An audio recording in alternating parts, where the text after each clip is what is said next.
बिस्मिल्लाहिर्रहमानिर्रहीम। अस्सलामुअलैकुम। Info TV में खुश आमदीद। आप सब के लिए वो न्यूज़ लेकर हाजिर हुए हैं जिसका आप सबको इंतज़ार है। सऊदी अरब से बहुत से लोग पाकिस्तान जाना चाहते हैं और पाकिस्तान से बहुत से लोग सऊदी अरब आना चाहते हैं। जब से कर्फ्यू की वबा आई है तमाम इंटरनेशनल फ़्लाइट्स बंद हैं।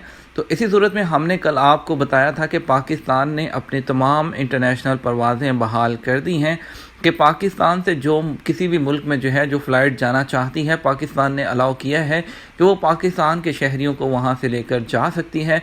और आज सऊदी अरब से पाकिस्तान के लिए और दूसरे ममालिक के लिए एक बहुत अच्छी खुशखबरी आई है।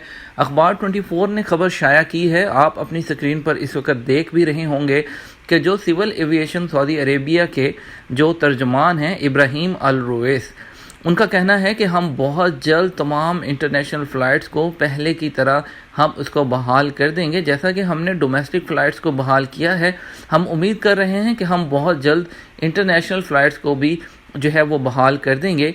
और उनका कहना था कि हम उस कमेटी का इंतज़ार कर रहे हैं कि जो इसमें हमें बताएंगी, जैसे कि वज़ारत सेहत है वो प्रिकॉशनरी मेजर्स वगैरह उस पर वो देख रहे हैं कि किस तरह से इसको शुरू किया जाएगा, लाहे अमल तय किया जाएगा।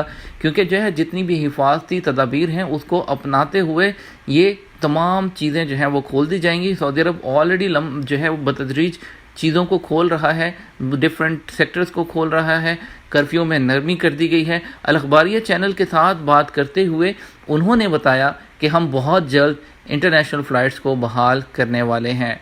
जैसे ही इसके बारे में मज़ीद अपडेट आती है कि कब तक बहाल हो जाएंगी, और ये उनके जिस तरह से उन्होंने बताया है ये अखबारिया चैनल के मुताबिक, इसके मुताबिक हम चंद दिनों के अंदर, वो एक हफ़्ता भी हो सकता है, 2 हफ़्ते भी हो सकते हैं, बहुत जल्द ये खुशखबरी सुनने वाले हैं कि इंटरनेशनल फ़्लाइट सऊदी अरब से बहाल होगी है। तो फिर आप सबकी मुश्किलात आसान हो जाएंगी। वो लोग जो खसूसी परवाज़ों से जा रहे थे अब उनको कुछ नहीं करना होगा, सिंपली टिकट लेंगे तो अपने घर वो छुट्टी लगवा कर जा सकते हैं। वो तमाम लोग जो 1 लाख से 1.5 लाख